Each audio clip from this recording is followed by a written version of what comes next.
जी, अभी बताइए जी, आपके जो सवाल थे उस सवालों को मैं एड्रेस कर लूँ फिर आगे चलते जी सर, मुझे ये पूछना था सर, जो आपने अभी हमें कुछ अमाउंट बताया था 159 हैं। और 925, जो ये हमें पे करना था, जिसका हमने बिल जनरेट किया था। तो हम्म। सर ये कुछ ऐसा हो नहीं सकता पॉसिबल कि हमें ये अमाउंट ना देना हो? जैसे कि सर आपने हमें कुछ एडजस्टमेंट बताई कि अगर हमने कोई जो है एयर टिकट लिया है या इसके अलावा कोई फंक्शन हुआ है तो उसकी हम जो है टैक्स हम्म। वहाँ पे अगर डिडक्ट हुआ है तो वो माइनस करेंगे। इसके अलावा सर कुछ ऐसा हो सकता है जिससे ये हमें ये अमाउंट यानी कि ये बिल पे ना करना हो, या ये मस्ट पे करना होता है? सर मैं सबकी बात कर रही हूँ, सैलरी की भी और बिजनेस की भी, प्रॉपर्टी की भी, मतलब हर हर प्लेस पे जहाँ जहाँ हम टैक्स जो है ये लाइबिलिटी देते हैं। देखिए, ये चीजें तो आपके हाथ में है ना।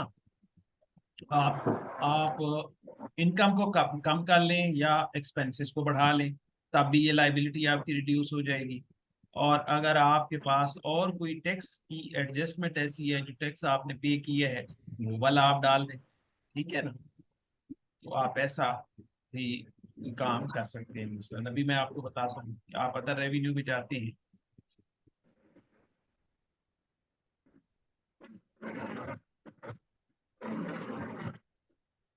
ये तहमीना, ये ठीक बातें हैं लेकिन वो टैक्सेस की हद तक था।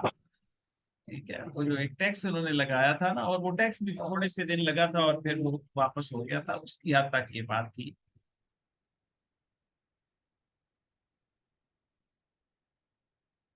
अच्छा, चले, अगर हम ये कर दें ना, मैं यहाँ पे कहता हूँ क्योंकि आपने ना 2 लाख नहीं कमाया, आपने 1.5 लाख कमाया है। यहाँ पे मैं 18 लाख कर देता हूँ। ठीक है जनाब। तो टोटल आपकी लाइबिलिटी 56,000 बनती है और आप 1,10,000 ऑलरेडी पे कर चुके हैं, तो आपका टैक्स पे करने के बजाय आपका रिफंडेबल आ जाएगा। ठीक, इतनी सी बात। लेकिन ये जो काम भी आपने करना है उसके पीछे कोई रैशनल होना चाहिए, कोई वर्किंग होनी चाहिए। विदाउट वर्किंग, विदाउट जो है ना, आपने ऐसा कुछ नहीं करना। ये वर्किंग आपने कहाँ से निकालनी है, ये एक डिफरेंट बात। ठीक है, ये बताऊंगा आपको बाद में। जी, और किसी के कुछ सवाल, आगे चलो। सर सपोज कि हम ये सर 24 जो हम बता रहे हैं कि हमारे 24 जो है वो पर एनम हमारी इनकम है। हम्म। सर कम ज्यादा भी तो हो सकती है ना इसमें, लेकिन सर ये इसका रेशनल कहाँ से पता चलेगा?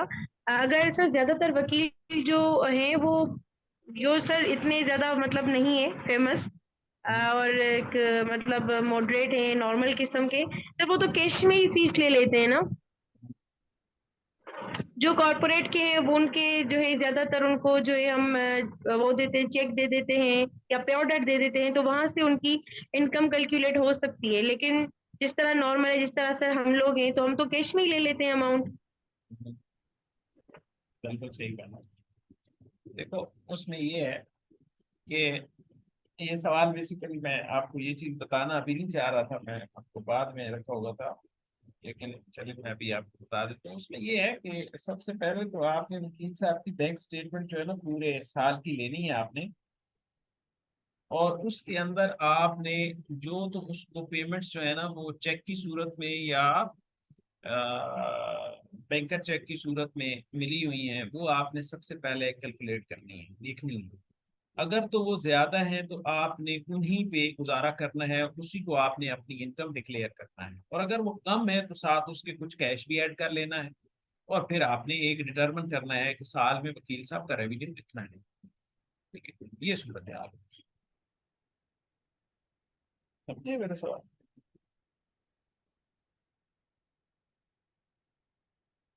दूसरी इसमें दूसरी इसमें एक और सूरत भी हो सकती है कि वो असूलन तो बैंक स्टेटमेंट का जितना क्रेडिट साइड का टोटल है, जो डिपॉजिट का टोटल है, चाहे वो कैश की सूरत में जमा हुआ है या चेक्स की सूरत में जमा हुआ है, वो सारे का सारा आपका रेवेन्यू। ठीक है। और अगर उसमें कोई ऐसी ट्रांजेक्शन है जो कैपिटल की उसमें आती है, डोमेन में आपने कोई प्रॉपर्टी बेची है, कोई गाड़ी बेची है, तो वो अलग से आइडेंटिफाई होगा। बेसिकली तो जो आपकी बैंक स्टेटमेंट की क्रेडिट साइड है वो सारी की सारी जस्टिफाई होनी चाहिए। ये बेसिकली तो तरीका ये है। बात समझ आई है? जी सर, सही सही सर। अच्छा।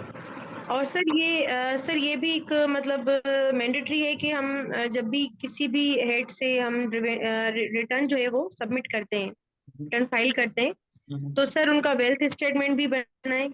यही बनाते हैं, अभी बना रहा हूँ, अभी वो भी दिखाता हूँ। तो आगे चले, आगे चले, या कोई और सवाल है यहाँ तक?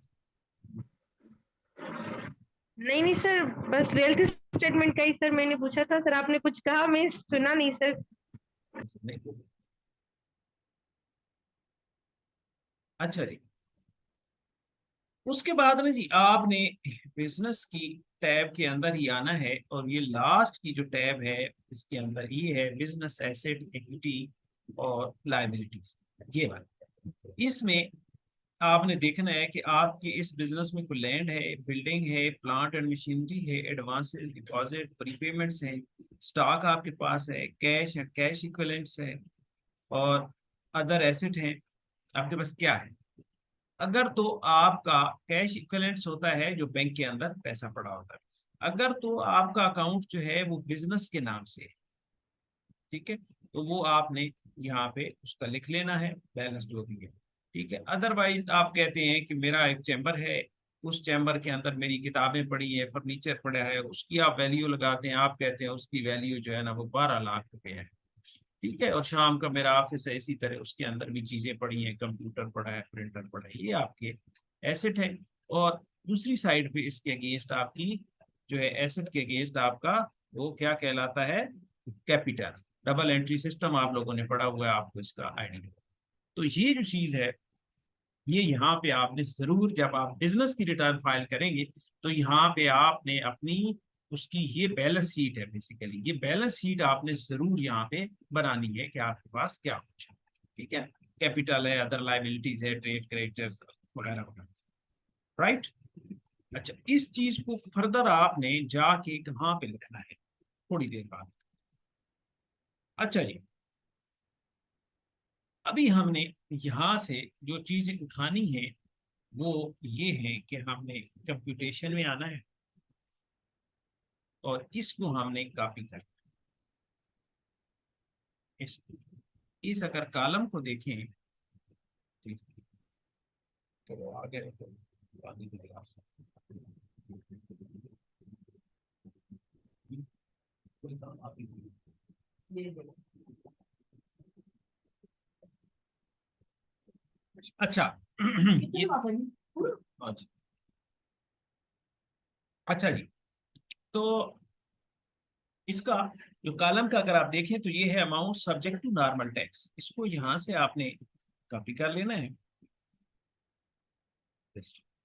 और आपने यहाँ ये वेल्थ स्टेटमेंट है, ये तीन इसके टैब्स है, personal expenses, personal asset and liabilities और रिकंसिलिएशन। ये याद रखिए कि ये पर्सनल एसेट और लायबिलिटी है, जो बिजनेस के एसेट और लायबिलिटीज हैं वो आपने यहाँ पे ऊपर बिजनेस एसेट एंड लायबिलिटी इसके अंदर आपने लिखी, ये बात आपने याद रखी। अच्छा जी, उसके बाद आपने रिकंसिलिएशन की टैब पे आना है, और यहाँ पे लिखा हुआ है कि income declared as per return for the year subject to normal tax. आपने यहाँ आके इसको पेस्ट कर लेना है और कैलकुलेट का बटन दबा देना। उसके बाद आपने दूसरा काम ये करना है कि आपने जितना टैक्स पूरे साल में पे किया है इसको यहाँ से कॉपी करना है, और आपने पर्सनल एक्सपेंसेस में आना है, और यहाँ एक रेट और टैक्सेस की टैब है। ये आपने, क्योंकि ये जो है टैक्स आपने अपनी ये 17,71,000 की जो इनकम है उसके बाद पे किया, उसके बीच में से पे किया है। ठीक है, तो ये वाला आपने यहाँ पे डाल देना। ठीक है जी, अगर आप कहते हैं तो मैं आपको यहाँ पे इसको एक्सेल शीट पे भी करवा सकता हूँ। अच्छा जी, मैं कहता हूँ ओपनिंग बैलेंस आपका कोई नहीं था, 17,71,000 आपने इस साल अर्न किया है, ठीक है। टैक्स आपने कितना पे किया है? 1,10,000, राइट। साथ साथ ये भी कर लेते हैं। अच्छा जी, उसके बाद आपने क्या करना है जी? दो आइटम हमने ले लिए। उसके बाद तीसरा आपने बिजनेस एक्टिविटी पे आना है, और ये 12 लाख है। ये 12 लाख जो है ना, इसको आपने कॉपी करना है, और इसको आपने बिजनेस कैपिटल का इधर एक है, ये इसके अंदर आके आपने इसको फीड करना है। और यहाँ आपने नाम लिखना है, मैं कहता हूँ अली लॉ एसोसिएट्स, ठीक है जी। ये आपकी बिजनेस का नाम, आपके बिजनेस का जो नाम है वो आप यहाँ पे लिखेंगे, और ये एक आपके पास एक रो क्रिएट हो जाएगी, यहाँ पे आपने, राइट। तो उसके बाद जरा हम अपनी इस कैलकुलेशन में आते हैं। तो आपने ना, यहाँ पे मैं कहता हूँ कि आपका ने इसमें से बिजनेस कैपिटल जो है ना, वो कितना लगाया है? 12 लाख, ठीक है।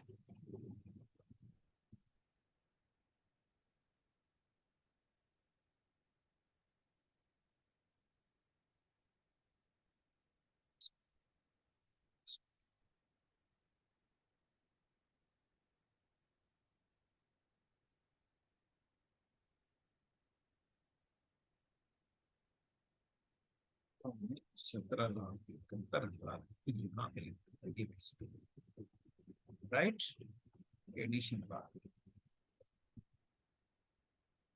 अच्छा जी, तो अभी क्या हुआ कि हमारी इनकम हुई है 17,71,000, उसमें से 1,10,000 हमने टैक्स दे दिए है, 12 लाख हमने बिजनेस का कैपिटल जब बना लिया उसमें से, और पीछे हमारे पास 4,61,000 रह गए। इसको हम कहते हैं कि इसमें से हमारे जो है ना, वो जो घर के एक्सपेंसेस है ना, वो तकरीबन 20,000 पर मंथ है। अगर 20,000 पर मंथ हो तो 2,40,000 हमारे पर्सनल एक्सपेंसेस, राइट। इसकी एंट्री यहाँ पे कर लेते हैं, किधर? ये 2,40,000, राइट। उसके बाद जनाब हमारे पास एडिशन, ये जो है ना, ये हमारा डिफरेंस है, 2,21,000, ठीक है। ये सारे एक्सपेंसेस करने के बाद 2,21,000 जो है ना, ये हमारे पास सेविंग, राइट। इस सेविंग से हम कहते हैं कि ये सारी की सारी हमारे पास किधर पड़ी हुई है? कैश की शक्ल में पड़ी हुई है। तो यहाँ पे आपका जो डिफरेंस है वो निल है, इसका मतलब है कि आपकी रिकन्सिलेशन प्रॉपर है। इसी तरह हम यहाँ पे आते हैं, और यहाँ एक कैश का ये जगह है, यहाँ पे हम 2,21,000 डाल देते हैं, ठीक है जी। इस तरह ये अगर अनरिकनसाइल्ड अमाउंट को आप देखें, ये आपके पास जीरो हो गई है। आपकी रिटर्न जो है, ये बिजनेस रिटर्न प्रिपेयर हो गई है, ये रेडी हो गई है। उसके बाद आपने क्या करना होता है? सबसे पहले एट्रीब्यूट में आना होता है। एट्रीब्यूट के अंदर आपने ये बताना होता है कि ये बिजनेस किस नेचर का है। ये सर्विसेज है, तो इसमें आप सर्विसेज में ढूंढ भी सकते हैं ये, ठीक है। तो ये आप यहाँ इसको सिलेक्ट कर लेंगे कि ये एडवोकेट लीगल सर्विसेज है। उसके बाद एट्रीब्यूट के बाद जो है, उसके बाद आपने ये वेरिफिकेशन की टैब पे आना है। इसके अंदर आपके पास एक पिन कोड होता है, ये आपने वेरीफाई करना है। ये वैसे रॉन्ग है, तो जो सही वाला होगा वो आपने यहाँ लगा लेना है। इसी का मैं देख लेता हूँ कि इसका सही क्या है। चलिए, इसका सही भी नजर आ गया, तो इसको यहाँ पे सही लगा देते हैं। ये देखिए, कोड वेरीफाइड सक्सेसफुल, ठीक है। उसके बाद आपने ये सबमिट का बटन दबा देना है, ठीक है। उसके बाद वो आपसे पूछेगा कि transaction will not be editable after submission, do you want to submit? तो आप यस करेंगे तो हो जाएगी, नो करेंगे तरीका हो जाएगा। ये टोटल आपकी एक सिंपल सी बिजनेस रिटर्न इस तरीके से बनती है। ठीक है, तो इस बिजनेस रिटर्न पे थोड़ा सा टाइम लगेगा, इसमें कुछ फर्दर चीजें हैं तो इंशाल्लाह हम डिस्कस करते रहेंगे थोड़ा। यहाँ तक आपका कोई सवाल है तो आप पूछ सकते हैं। सवाल?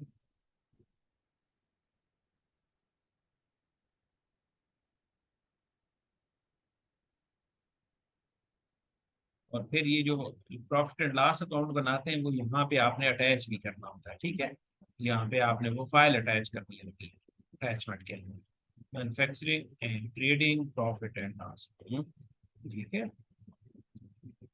ये यहाँ पे आपने अटैच करना है।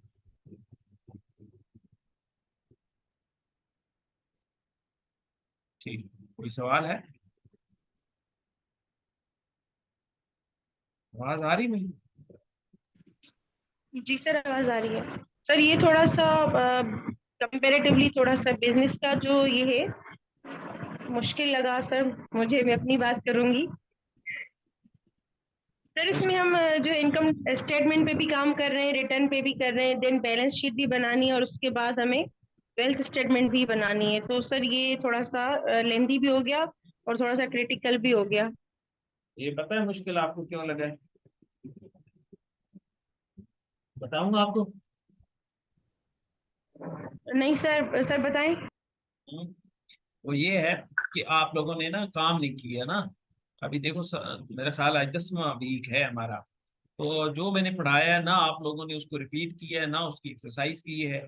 अगर आप लोगों ने उसकी एक्सरसाइज की होती, पोर्टल के ऊपर आपने जाके डिफरेंट सिनेरियो डेवलप किए होते, डिफरेंट एग्जांपल्स बना के उसको जाके फीड किया होता, फिर उसको मैच किया होता कि ये जितना इसका टैक्स बन रहा है स्लैब्स के हिसाब से इतना ही है, ये सारी चीजें अगर आपने की होती तो फिर मसला नहीं आता। क्योंकि आप लोगों ने किया नहीं है। आप लोगों ने वही टाइम जो इधर पढ़ा है क्लास में, उसके अलावा आपने काम नहीं किया, इस वजह से आपको परेशानी हुई। सही कहा है मैंने? जी सर, ये रीजन 100% है बिल्कुल। अस्सलाम वालेकुम। प्लीज टाइम भी ना। जी आपने बिल्कुल सही कहा है, हाँ। इसकी वजह से मुश्किल भी हुई है। हाँ। लेकिन मैं यकीन करें कि आपके अभी तक मैं फर्स्ट लेक्चर पे ही अटकी हुई हूँ।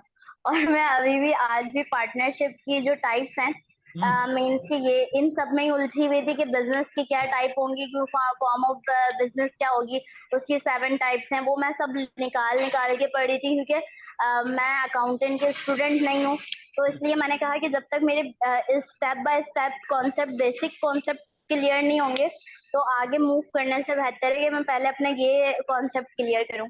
तो वो अब तक मैं अभी नोट्स बना रही थी, तो मैं मेरा इंशाल्लाह इरादा था कि मुहर्रम के ऑफ होंगे, तो हम्म। इंशाल्लाह मैं इसमें कवर करूं।